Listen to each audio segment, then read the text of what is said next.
Family, welcome back to our YouTube channel Zoya की दुनिया।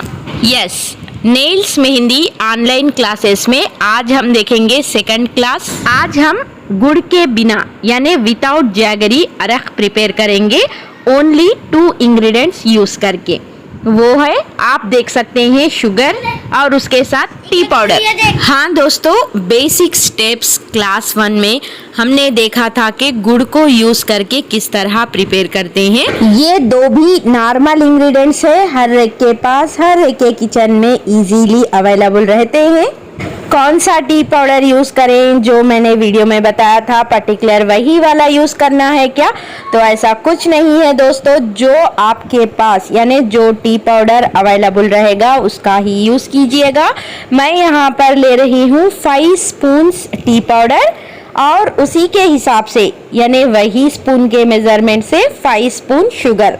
Part 1 video में हमने गुड़ का इस्तेमाल किया था, इसीलिए इंग्रेडिएंट्स की क्वांटिटी बहुत ही कम में यूज किए थे। क्योंकि गुड़ उबलने की प्रॉपर्टी होती है, इसलिए हम केयरफुली से डर के थोड़े ही इंग्रेडिएंट्स का इस्तेमाल किए। यस, ये है सिल्वर जग या सिल्वर का मग, आप जो भी कहें। आप चाहें तो इसकी एक फ़ोटो ले लें, स्क्रीनशॉट कर लीजिएगा।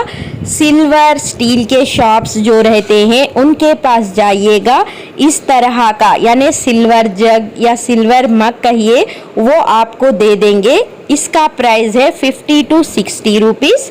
और अंदर रखने के लिए देखिए, मैं वैसे ही स्टील ग्लास रख रही हूँ। जैसा बाहर वाला सिल्वर बाउल लंबा सा है, वैसे ही उसके अंदर भी मिडिल में जो रख रही हूँ स्टील ग्लास, उसकी भी लंबी सी है साइज। पार्ट 1 में हमने देखा था टीन के डिब्बे का इस्तेमाल किया था। तो जिसको भी टीन का डिब्बा नहीं मिल रहा है या जल्दी डैमेज हो रहा है, तो आप लोग इस तरह का एक सिल्वर जग रख लीजिएगा। लॉन्ग टाइम तक आपको यूजफुल रहेगा अरख निकालने के लिए। सिर्फ 50 से 60 रुपए लगेंगे, आपको हमेशा यूज होगा। तो देखें, ऊपर रखने के लिए मैं यूज कर रही हूँ ओल्ड कढ़ाई, छोटी सी। तो आप लोग पूछते हैं मैं हर बार कढ़ाई को क्यों प्रिफर करती हूँ? क्योंकि इसका बेस देख लीजिए, एक ओवल शेप यानी एग शेप, उसका सेंटर जो होता है राउंड शेप में आकर एक शेप यानी नीचे से एक राउंड शेप आता है, जिसकी वजह से हमारा सारा भाप एक ही तरफ कलेक्ट होके मिडिल में जो हम रखते हैं उसके अंदर आने के 100% चांसेस होते हैं। इसीलिए मैं ओल्ड कढ़ाई इसको प्रिफर करती हूँ। ये देख लीजिए, एक बार आप चेक कर लीजिए, अंदर स्टील बाउल को ऊपर वाली कढ़ाई नहीं लगनी चाहिए। इस तरह देखकर अब मैं आ गई किचन में। अगर आपके पास इस तरह की ओल्ड कढ़ाई ना हो तो कौन सा भी एक स्टील या सिल्वर का बाउल रख लीजिए, बट याद रखें बेस उसका थोड़ा राउंड शेप में रहे, ऐसा देखकर रख लीजिएगा। अब नेक्स्ट आप जानते हैं, इसके अंदर हम वाटर डालेंगे।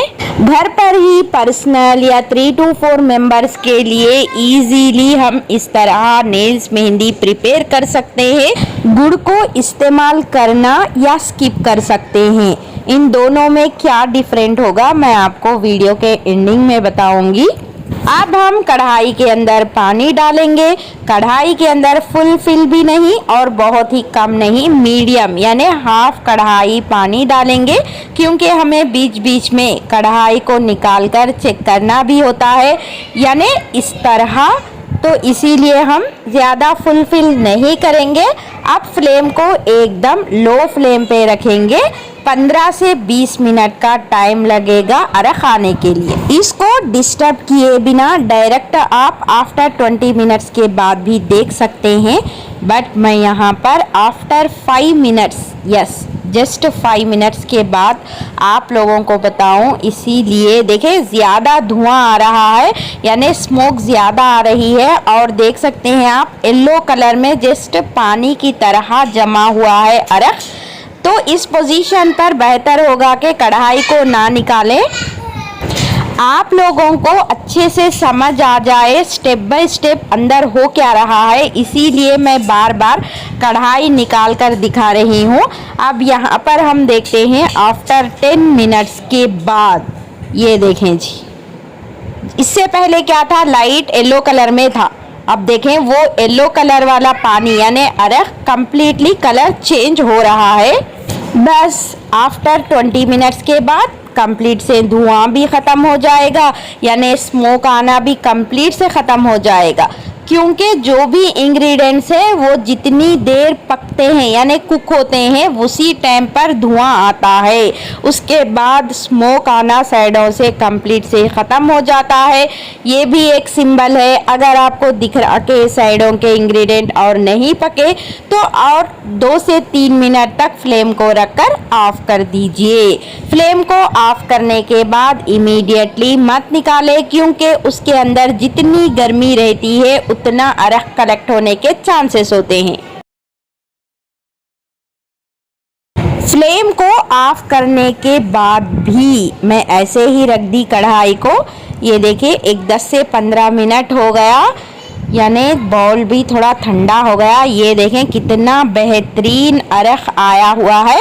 मैं यहाँ पर छोटे छोटे स्टेप्स को भी स्किप नहीं कर रही हूँ। ये देखिए हमारा इंग्रेडिएंट्स अच्छे से कुक हो गए और ये है कलेक्ट किया हुआ अरख। क्योंकि आप लोगों को अच्छे से समझ आ जाए इसीलिए मैं हर एक स्टेप्स को इतना डिटेल में आप लोगों से शेयर कर रही हूँ। ये देखें बेहतरीन अरख आया हुआ है। मैक्सिमम यहाँ पर 6 to 7 टेबल स्पून अरख कलेक्ट हुआ। ये देखें अरख सही से निकला या नहीं किस तरह चेक करें। एक वाइट स्पून ले लीजिएगा। ये स्पून में समझ नहीं आ रहा, स्टील का स्पून नहीं, नॉर्मल से कोई भी एक वाइट वाला स्पून लेकर उसके अंदर थोड़ा सा अरख लेके चेक करें। ये देखें जी अरख की पहचान, सेंटर में जो थोड़ा दिख रहा वो ब्लैक कलर में और जो राउंड सर्किल वो है रेड कलर में। इस तरह आप अरख को पहचान भी सकते हैं। तो अब नेक्स्ट प्रोसेस, हाँ आप लोग पूछते हैं कि हमारे बाउल जल गए, हमारे डिब्बा जल गया, सब कुछ बेकार हो गया। तो दोस्तों कुछ भी ख़राब नहीं होंगे, यानी ये जो हमने मिडिल में रखा था स्टील वाली ग्लास फिर से रिफ्रेश हो जाएगी यानी नीट हो जाएगी। आप इसको 1 से 2 घंटे पानी में भिगा कर रख दीजिए। जितनी भी ये ब्लैक दिख रही उतनी ही वाइट हो जाएगी।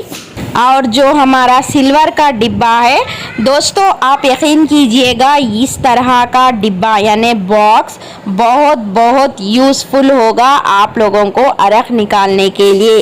सिर्फ 50 to 60 रुपीज़ की बात होगी, बट आप एक बार जाके ला लीजिएगा हमेशा हमेशा के लिए, यानी लॉन्ग टाइम तक आपको बहुत यूज़फुल होगा अरख के लिए। जो हम टीन के डिब्बे में बनाते हैं वो डिब्बे का साइज़ तो थोड़ा कम रहेगा, छोटा रहेगा, साइडों से एक किनारे की तरह रहेगा वो, बट इस तरह का सिल्वर का जो मग रहेगा वो बहुत फ्री रहेगा, लंबा सा रहेगा।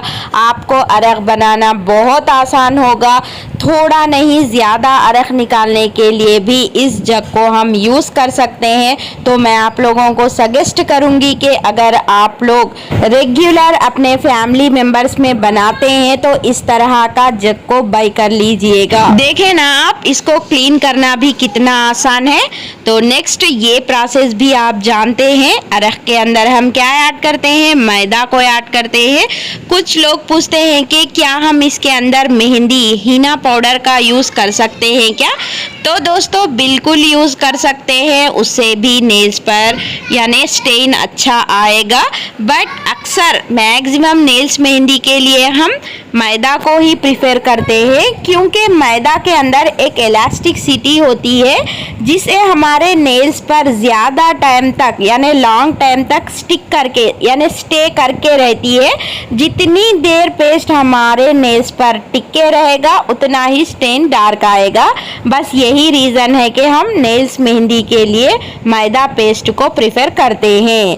तो देख लीजिए कितना अच्छे से पेस्ट बन गया और अप्लाई करना भी बहुत आसान है। अगर आप चाहें तो एक प्लास्टिक कवर को कोन की तरह फोल्ड करके उसके के अंदर पेस्ट को फिल करके, यानी नेल्स मेहंदी कोन बना के भी रख सकते हैं, या अगर आप चाहें तो इस पेस्ट को एक छोटी सी बॉक्स या डिब्बी में स्टोर करके रख लीजिए।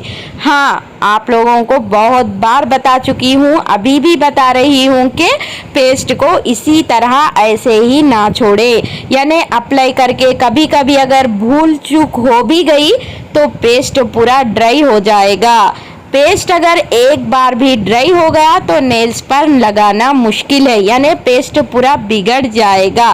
तो इस बात का ध्यान रखें, जैसे ही आप अप्लाई करते हैं वैसे ही इमीडिएटली बॉक्स को फ्रिज में स्टोर करके रख लीजिए, जिसकी वजह से पेस्ट लॉन्ग टाइम तक फ्रेश भी रहेगा।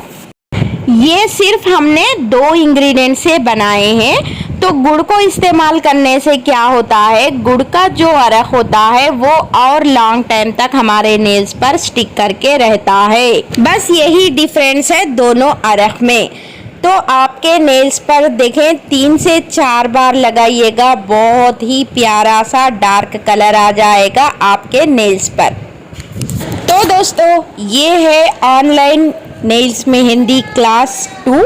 तो इंशाल्लाह उम्मीद करती हूँ फिर मिलूंगी अगले क्लास में। जितने भी बिगिनर्स हैं उनको हर एक स्टेप अच्छे से समझ आ जाए, इसीलिए मैंने डिटेल में बताया। वीडियो पसंद आए तो लाइक कीजिए, शेयर कीजिए, चैनल को सब्सक्राइब नहीं किया तो देर किस बात की। अल्लाह हाफिज़।